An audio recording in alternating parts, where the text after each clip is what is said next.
कहानी की शुरुआत में हम समुद्र से उठते हुए एक तूफान को देखते हैं, लेकिन आज बारिश पानी की नहीं बल्कि प्लास्टिक और बाकी कचरे की हो रही थी। इस वक्त रोड से गुजर रही एक गाड़ी में हम बारबरा और उसकी बेटी को देखते हैं। यह अजीब सा नजारा देखकर बारबरा ने अपने एक्स हस्बैंड को फोन किया। बर्कले ने फोन उठाते ही उनसे कहा कि तुम लोग जल्दी से वापस आ जाओ, लेकिन आधे रास्ते में वो ट्रैफिक में फंस गए। बारबरा ने अपनी बेटी से कहा कि तुम भागकर बिल्डिंग के अंदर चली जाओ, जो बिल्कुल पास ही थी। बाहर खड़े बर्कले ने देखा कि उसकी बेटी के ऊपर एक एंकर गिरने वाला है। वो तुरंत भागते हुए गया और अपनी बेटी को बचा लिया। थोड़ी देर बाद बारबरा भी आ गई और पूरा परिवार मिल गया। अथॉरिटीज के पास इस अजीब सिचुएशन को रोकने का कोई तरीका नहीं था। सब लोग बस आसमान को प्लास्टिक से भरा हुआ देख रहे थे। समुद्र से बाहर आए कचरे के अंदर टाइटैनिक भी थी, जो 114 साल बाद आखिरकार न्यूयॉर्क पहुंची गई। इन सभी अजीब घटनाओं की शुरुआत हुई जब कुछ मछुआरे समुद्र में मछली पकड़ने गए थे,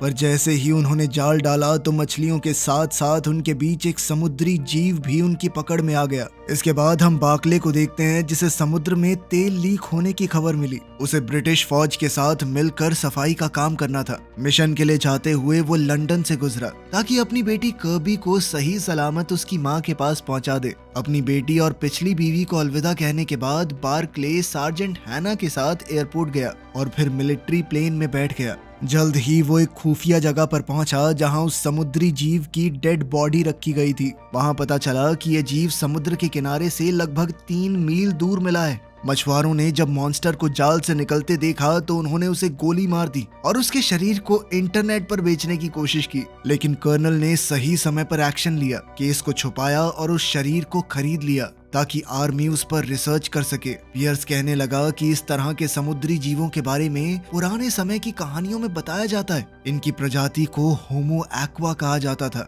जब साइंटिस्ट ने बॉडी को चेक किया तो उन्हें क्रीचर के गले के नीचे एक मोती मिला, बिल्कुल वैसा ही जैसा उन्हें पहले मिले हुए स्पेसिमेन में मिला था। समुद्र के नीचे रहने वाले इन जीवों से बात करने के लिए आर्मी ने पहाड़ों में कैंप्स लगाए और एक मशीन से सिग्नल भेजा। अंधेरा होने के बाद जब बाकी लोग सो रहे थे तो मॉर्गन और सैरा को काम दिया गया कि उस होमो एक्वा की बॉडी को गार्ड करें। रात के लगभग 2:30 बजे दोनों को लगा कि कुछ तो गड़बड़ है। अचानक जमीन में पानी भरने लगा और सारा आगे बढ़ते हुए धंसने लगी। मॉर्गन ने उसे बचाने की कोशिश की और हाथ बढ़ाया, लेकिन सारा को किसी चीज ने जोर से नीचे खींच लिया। कुछ ही सेकंड बाद मॉर्गन भी उसी तरह नीचे चला गया। नीचे जाने से पहले उसने मदद के लिए कॉल की, लेकिन बाकी फौजी समय रहते नहीं आए। साथ ही वो बॉडी भी चोरी हो गई थी। तभी अलार्म बज उठा और सारे फौजी उठकर देखने लगे। जनरल जब टेंट में पहुंचा तो उसे मॉर्गन और सारा कहीं नहीं मिले। जब उसने रेडियो पर उनसे बात करनी चाहिए तो पता चला कि रेडियो तो जमीन के नीचे है। उन मॉन्स्टर्स के जाने के बाद जमीन फिर से सख्त हो गई थी। जब पियर्स नीचे झुककर चेक कर रहा था तो उसे मॉर्गन का हाथ मिला। उस वक्त बार्कले को समझ आ गया कि उसे बहुत ही खतरनाक मिशन पर भेजा गया है। उसने पूछा कि ये कौन सा जीव है। हैना ने बताया कि उनकी टीम का यही काम है। वो अनजान जीवों से बातचीत करने की कोशिश करते हैं, लेकिन ये होमो एक्वा कोई एलियन नहीं है। वो इंसानों से भी पहले से धरती पर रहते हैं और हजारों सालों से वो समुद्र के नीचे थे, लेकिन अब वो दोबारा से जाग गए हैं और प्लैनेट को वापस लेना चाहते हैं। उस रात आर्मी ने एक होमो एक्वा को बीच की तरफ आते देखा। जनरल ने अपने फौजियों को बंदूकें नीचे करने को कहा क्योंकि वो बात करना चाहता है। ट्रांसलेशन डिवाइस की मदद से पियर्स ने उस क्रीचर से बात की और उसे एक मीटिंग के लिए बुलाया। वो क्रीचर बहुत गुस्से में था क्योंकि उसके एक आदमी को मछुआरों ने मार दिया था। इस पर पियर्स ने कहा कि मैंने भी अपने 2 फौजी खोए हैं। इसके बाद दोनों ने एक पीस एग्रीमेंट किया ताकि दोनों गुट एक दूसरे को मारना बंद करें। एग्रीमेंट के बाद भी उस फिशमैन ने कहा कि हमारे लोग छुप छुप कर जीने से थक चुके हैं। उसी पल दुनिया के हर देश में लोग होमो एक्वा को पहली बार सामने आता हुआ देखने लगे। उनका कहना था कि वो इंसानों से पहले से यहाँ पर रहते हैं, ये उनकी भी दुनिया है। दोनों प्रजातियों के बीच में पहली ऑफिशियल मीटिंग लंदन में हुई। इस मीटिंग के लिए वाटरवे नाम का एक ब्रिज बनाया गया जो जमीन और पानी को जोड़ता है। जब सब लोग अपनी जगह पर पहुंच गए तो केट ने इंजीनियर्स को वाटरवे शुरू करने का ऑर्डर दिया। होमो एक्वा के साथ साथ 3 और बड़े अजीब से जीव आए थे। एक बड़ी सी मछली, एक जल परी और एक इंसान जैसी दिखने वाली औरत। थोड़े ही समय में सॉल्ट ने इंसानों की भाषा सीख ली और एम्बेसडर की बात को समझने लगी। मीटिंग की शुरुआत में सॉल्ट ने बताया कि वो खुद क्यों आई है। कुछ समय पहले उसके बच्चे पैदा होने वाले थे, लेकिन इंसानों के जहाज से गिरे तेल ने उस जगह को जहरीला कर दिया। मीटिंग को शांत रखने के लिए जोनाथन ने कहा कि हम अपनी गलती सुधारना चाहते हैं, लेकिन सॉल्ट ने उसे इग्नोर कर दिया। उसने कहा कि वो सिर्फ बर्कले से बात करेगी, क्योंकि वही एक ऐसा इंसान था जिसने मरे हुए होमो एक्वा के लिए इज्जत दिखाई। ये जानने के लिए कि होमो एक्वा बर्कले को अपना एम्बेसडर क्यों चाहते हैं, केट ने उससे पूछताछ की और उसकी जिंदगी के हर एक किस्से को खंगाला। जोनाथन को दोनों प्रजातियों के बीच का एम्बेसडर बनाने की कोशिश नाकाम हो गई, क्योंकि सॉल्ट को सिर्फ बर्कले से बात करनी थी। इसीलिए उनकी यूनिट की प्रेसिडेंट ने बर्कले से कहा कि मैं तुम्हें इस मौके के लिए तैयार करूंगी। होटल पहुंचकर जहां बर्कले कुछ दिन रुकने वाला था, उसने देखा कि वहां बहुत कड़ी सिक्योरिटी है। उसके कमरे में उसकी बेटी और पिछली बीवी पहले से थे। बारबरा को जब पता चला कि बर्कले को होमो एक्वा के साथ नेगोशिएशन के लिए चुना गया है, तो वो चौंक गई। उधर केट ये सोच रही थी कि अगर लड़ाई छिड़ी तो वो क्या करेंगे। फिर तय किए गए समय पर बर्कले होमो एक्वा के साथ मीटिंग करने गया। शुरुआती बातचीत के बाद सॉल्ट ने कमेटी के लोगों से थेम्स नदी का एक गिलास पानी मांगा। एजेंट्स तुरंत उठकर पानी लेने गए। जैसे ही पानी का वो ग्लास कमरे में आया, बर्कले ने वो ग्लास सॉल्ट को देने की कोशिश की, लेकिन सॉल्ट ने कहा कि ये पानी तुम्हारे लिए है। ये सुनते ही बर्कले हिल गया। उसे समझ नहीं आया कि क्या करे। पानी पीने की बजाय वो एक स्पीच बोलने लगा जो स्क्रीन पर लिखी हुई थी। लेकिन जब सॉल्ट ने कहा कि मुझे ये रटी रटाई स्पीच नहीं चाहिए, तो एम्बेसडर ने स्क्रिप्ट छोड़ दी और कहा कि पानी और मिट्टी का गंदा होना इंसानों की बेवकूफी का नतीजा है। अपने लोगों की गलती मानते हुए बर्कले ने कहा कि इंसानों ने धरती को बर्बाद किया है, लेकिन अब वो नुकसान सुधारना चाहते हैं। ये सुनकर सॉल्ट ने कहा कि मुझे तुम पसंद आए। उस रात होटल के कमरे में बर्कले ने अपनी बेटी को आते देखा और समझ गया कि उसे नींद नहीं आ रही। सच ये था कि उसे अपने पिता की चिंता हो रही थी। जब बर्कले ने देखा कि उसकी बेटी ज्यादा ठीक सी नहीं लग रही, तो उसने कहा कि कल मैं तुम्हें वापस घर भिजवा देता हूँ, ताकि तुम यूं होटल में फंसी ना रहो। ये सुनकर कर्बी ने कहा कि मैं अपने पापा के पास ही रहना चाहती हूँ। अगली सुबह उनकी तीसरी मीटिंग के दौरान बर्कले ने बताया कि दुनिया के सारे देशों के लीडर्स ने क्लाइमेट साइंटिस्ट और प्राइवेट कंपनियों से बात की है और हम समुद्र की गंदी हालत को सुधारने का प्लान बनाने की कोशिश कर रहे हैं। नंबर्स और डेटा के हिसाब से ये नतीजा निकला है कि साल 2065 तक हम पोल्यूशन को 50% कम कर सकते हैं। लेकिन जब सॉल्ट को पता चला कि सिर्फ 50% पोल्यूशन कम करने में 40 साल लगेंगे, तो उसने इस प्रपोजल को बिल्कुल नकार दिया। उसने कहा कि रोज हमारे लोग तुम्हारी लापरवाही की वजह से मर रहे हैं। सॉल्ट ने कहा कि हमारे लोग ठीक से देख सुन भी नहीं पा रहे, अब उन्हें परेशानी हो रही है, तुम लोग बहुत पोल्यूशन कर रहे हो।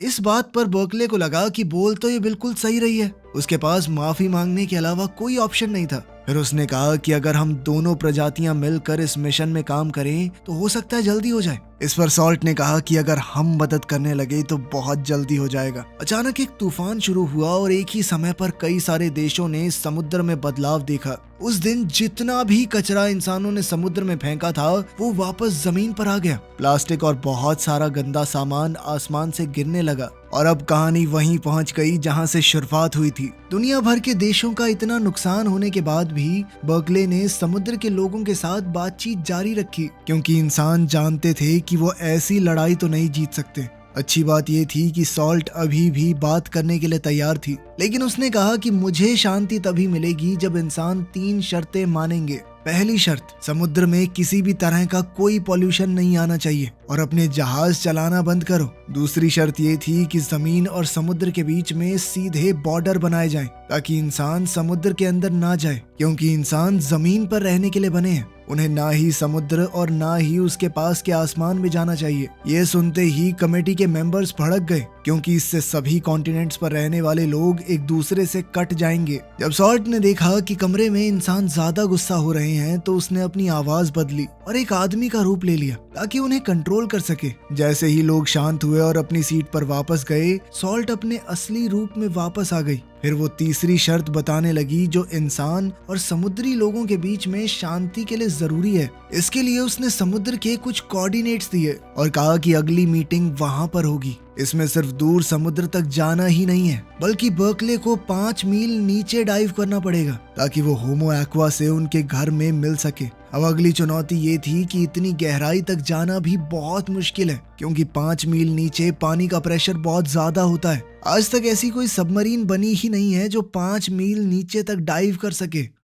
खैर, जनरल पियर्स और उसकी टीम के साथ बर्कले वेसल में चढ़ा। उनके हैच को बोल्ट से पूरी तरह बंद कर दिया गया। लॉन्च के बाद सबमरीन को मीटिंग पॉइंट तक पहुंचने में लगभग 2.5 घंटे लगे। सफर के दौरान 6 पैसेंजर्स आपस में बात करने लगे कि अगर वो जिंदा बच गए तो घर जाकर क्या करेंगे। जब बर्कले ने देखा कि टेड नाम का एक आदमी बहुत ज्यादा डर रहा है तो उसने उसे शांत करने की कोशिश की। अपने साथियों को हौसला देते हुए बर्कले ने खुद को भी जैसे तैसे समझाया। कुछ ही मिनट बाद उनकी सबमरीन रुक गई। पियर्स ने अपनी टीम से बात करने की कोशिश की ताकि बता सके कि हम नीचे तक पहुंच गए हैं, लेकिन कोई रिस्पांस नहीं आया। थोड़ी देर बाद टीम को लगा कि ये सबमरीन बहुत ज्यादा तेज मूव कर रही है, लेकिन किसी को समझ नहीं आया कि हो क्या रहा है, क्योंकि सतह से उनका संपर्क पूरी तरह टूट चुका था। बाहर के प्रेशर को चेक करते हुए मिन को एहसास हुआ कि यहाँ का प्रेशर बिल्कुल जमीन जैसा है, जो होना पूरी तरह से नामुमकिन है, क्योंकि कायदे से तो वो 5 मील नीचे हैं। अचानक से सबमरीन हिली और सारी लाइटें बंद हो गई, जिसके बाद सब ने ऑक्सीजन मास्क पहन लिया। जब हैच खुला तो सब हैरान रह गए, क्योंकि पानी सबमरीन के अंदर आया ही नहीं। इसीलिए उन्होंने बाहर निकलने का फैसला किया। बाहर जाकर उन्होंने देखा कि वो एक गुफा के अंदर है, जहाँ का टेम्परेचर भी 21 डिग्री सेल्सियस है और हवा में ऑक्सीजन बहुत है। जब टीम इस जगह को देखकर हैरान हो गई तब सॉल्ट सामने आई। उसने बताया कि तुम पहले इंसान हो जो इतनी गहराई तक पहुंचे हो। इस एनवायरनमेंट को खास उनके लिए ही तैयार किया गया है, इसीलिए वो अपना ऑक्सीजन मास्क हटा सकते हैं। सॉल्ट उन्हें मीटिंग रूम में ले गई, जहां उनकी स्पीशीज के लोग जमीन और समुद्र का फ्यूचर डिसाइड करने के लिए जमा हुए थे। उस रात केट को अपनी टीम के एक मेंबर का कॉल आया। उसे पता चला कि कई देशों के डिप्लोमैट्स के बीच में कोडेड बातें हुई हैं। फोन पर बात करते वक्त ही केट पर एक स्नाइपर ने हमला कर दिया, लेकिन उसके बॉयफ्रेंड ने उसे बचाते हुए अपनी जान दे दी। उसी वक्त टेड, जो कि अकेला डिप्लोमैट है जिसने अपना ऑक्सीजन मास्क नहीं उतारा, उसने सॉल्ट को एक गिफ्ट दिया। जब बर्कले को समझ आया कि वो ग्लोब असल में सिर्फ एक कवर है,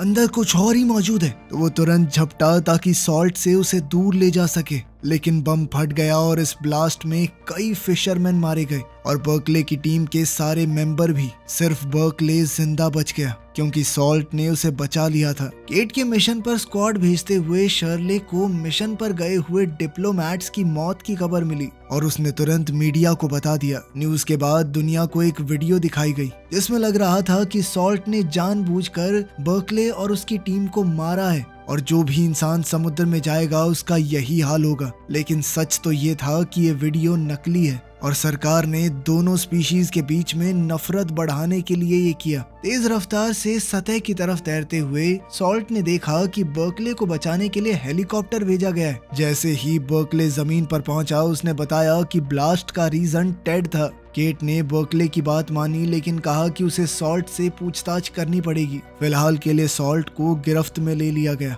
अब केट जल्दी से ये पता लगाने में लग गई कि किसने उस आदमी को पैसे दिए थे। उस आदमी को स्टेज 4 कैंसर था और वो इस मिशन को पूरा करने के लिए कुछ भी कर सकता था। सॉल्ट की तेज समझ की वजह से उसकी प्रजाति पर इल्जाम नहीं लगा, लेकिन अब उसे एक स्टील के डब्बे में बंद कर दिया गया। ये जानकर कि उसकी दोस्त को लैब में बंद करके उसके ऊपर एक्सपेरिमेंट किए जाएंगे, तो बर्कले ने एक्शन लिया। ट्रक की चाबी लेकर उसने गाड़ी रिवर्स की और डब्बे को नदी में गिरा दिया। जैसे ही सॉल्ट आजाद हुई, बर्कले खुद भी पानी में कूद गया और सॉल्ट ने उसे बचाया।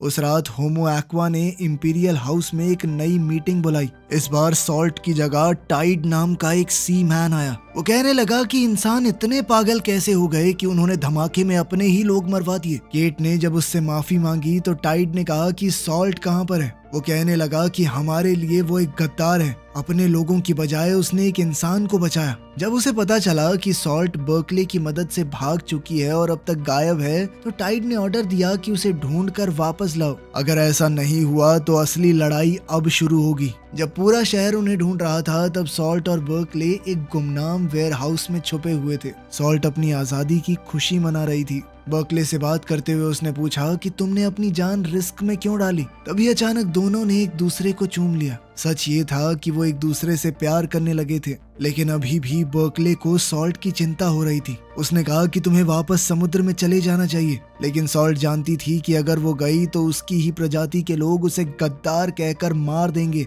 ये सब सुनने के बाद बर्कले इस नतीजे पर आया कि उन्हें शहर छोड़ना होगा। उसने अपनी पार्टनर की मदद ली और एक जवान लड़के का मोबाइल फोन चुरा लिया ताकि वो बारबरा यानी अपनी एक्स वाइफ से बात कर सके, क्योंकि अब शायद वही है जो उनकी मदद कर सकती है। लेकिन बर्कले की मदद करने की बजाय बारबरा ने कॉल को गवर्नमेंट एजेंट्स के साथ शेयर कर दिया और उन दोनों को मिलने के लिए एक जगह पर बुलाया ताकि बर्कले को पकड़ा जा सके। जब बर्कले ने देखा कि बारबरा गाड़ी पैक कर रही है तो वो सॉल्ट के साथ ब्रिज की तरफ भागा और वहाँ पर दोनों को घेर लिया गया। उसी वक्त केट की टीम के एक आदमी ने बताया कि वो वीडियो नकली है जिसमें सॉल्ट ने इंसानों के खिलाफ लड़ाई छेड़ी थी। ये सुनते ही केट ने अपने फौजियों को पीछे हटने का ऑर्डर दिया, लेकिन जनरल गन्सबर्ग जिद करने लगा कि उस औरत को रोको। जैसे ही केट को समझ आया कि जनरल जरूरत पड़ने पर सॉल्ट को मार भी सकता है, तो उसने अपनी टीम को ऑर्डर दिया कि जल्दी से अपना टारगेट बदलो और ब्रिटिश फौजियों पर बंदूक तान दो। जब दोनों फौज आपस में भिड़ने वाली थी तभी अचानक से सॉल्ट ने बहुत तेज चीख मारी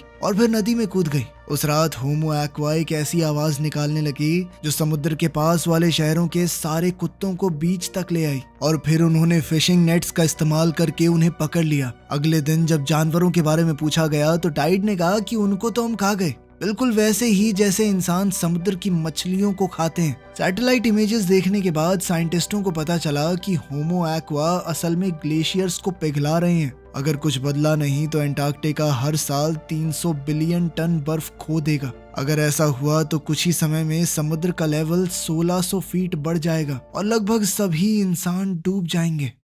अब जॉनथन टाइड से बात करके इंसानियत को बचाने के रास्ते के बारे में बातचीत करने लगा। इस पर फिशरमैन ने कहा कि इंसानों के पास सिर्फ 5 साल हैं प्लैनेट को पूरी तरह ठीक करने के लिए। अगर इतने समय में नुकसान ठीक नहीं हुआ तो पूरी इंसानी प्रजाति को खत्म कर दिया जाएगा। तुम लोग मतलब इस प्लैनेट पर जीने के लायक ही नहीं हो। उधर अथॉरिटीज ये फैसला कर रही थी कि बर्कले का क्या किया जाए और उसे एक होटल रूम के अंदर निगरानी में रखा गया। एक दिन अचानक से खाना खाने के बाद बर्कले बेहोश हो गया और उसके रूम में साइंटिस्ट घुस गए। जब वो सो रहा था उन लोगों ने उसके शरीर में इंजेक्शन दिया और उसके फिंगरप्रिंट ले लिए ताकि बाद में उसे गलत इल्जाम के तहत फंसाया जा सके। साइंटिस्टों के जाते ही बर्कले होश में आया और चुपके से बीच की तरफ गया, इस उम्मीद के साथ कि शायद सॉल्ट मिल जाए। सूरज उगने के बाद फिश वुमेन सामने आई और बर्कले भागकर उसके पास गया। ये जानकर वो खुश था कि वो जिंदा है। उसके साथ भागने की बजाय सॉल्ट ने उससे कहा कि टाइड के साथ नया एग्रीमेंट मांगो, वरना उसके लोग पूरी इंसानी प्रजाति को बर्बाद कर देंगे। इतना कहकर सॉल्ट ने जाने की बात की। जाने से पहले उसने बर्कले को किस किया और समुद्र में वापस चली गई। बर्कले तुरंत केट और उसकी टीम के पास गया ताकि टाइड को मैसेज भेजा जा सके, लेकिन अफसोस कोई जवाब नहीं मिला। कुछ दिन बाद दुनिया भर के कोस्ट पर लाखों की तादाद में होमो एक्वा की लाशें मिली। टेस्ट करने पर पता चला कि वो लोग एक बीमारी से इन्फेक्ट हो गए थे जिससे पानी में सांस लेने वाले उनके गिल्स बंद हो गए और वो डूबकर मर गए। हैरानी की बात ये थी कि सिर्फ होमो एक्वा पर असर हुआ था, बाकी सारे समुद्री जीव बिल्कुल ठीक हैं। ये सुनकर केट इस नतीजे पर पहुंची कि शायद ये इंसानों का बनाया हुआ कोई वायरस है और उसे अफसोस हुआ कि वो पहले समझ नहीं पाई। उस दिन केट की टीम को समुद्र की गहराई से मदद का सिग्नल मिला और अब बर्कले को दोबारा से मीटिंग के लिए बुलाया गया। जैसे ही उसे पता चला कि उससे बातचीत करने के लिए सॉल्ट आ रही है तो वो खुशी के मारे रो पड़ा और बड़ी मुश्किल से खुद को रोक पाया उसे गले लगाने से। लड़ाई के खत्म होने की अनाउंसमेंट की गई। सॉल्ट ने बताया कि हमारी सिर्फ 10% पॉपुलेशन बची है। उसने कहा कि जिन भी लोगों ने ये कायरता भरा हमला किया है उन्हें पानी खुद सजा देगा। दोनों स्पीशीज के बीच में दोबारा रिश्ते बनाने के लिए केट ने अपना दिमाग लगाया और एक खास जगह को चुना। उसने उन्हें बताया कि आप सब यहाँ पर रह सकते हैं। यहाँ पर दुनिया का सबसे गहरा समुद्र है, ना तो वहाँ पर इंसानों की फैलाई हुई गंदगी है और ना ही कोई और चीज। जाने से पहले सॉल्ट ने अपने दोस्त का दुख भरा अंत दिखाया। उसने बताया कि हमारे लोग लड़ाई इसलिए खत्म कर रहे हैं क्योंकि जो अब बचे हैं वो इंसानों की बुराई से बहुत डर चुके हैं। हम इंसानों का मुकाबला नहीं कर सकते क्योंकि इंसानों की तरह चालाकी करना हमारी फितरत में नहीं है। फिर होमो एक्वा के जाते ही ग्रेट हॉल के ग्लास पैनल जो पानी को बाहर रखते हैं उनमें क्रैक्स आने शुरू हो गए। सब लोग घबराकर बाहर निकलने की कोशिश करने लगे। बर्कले शांत रहकर अपने अंत का इंतजार करता रहा, लेकिन हैना ने उसे बचा लिया।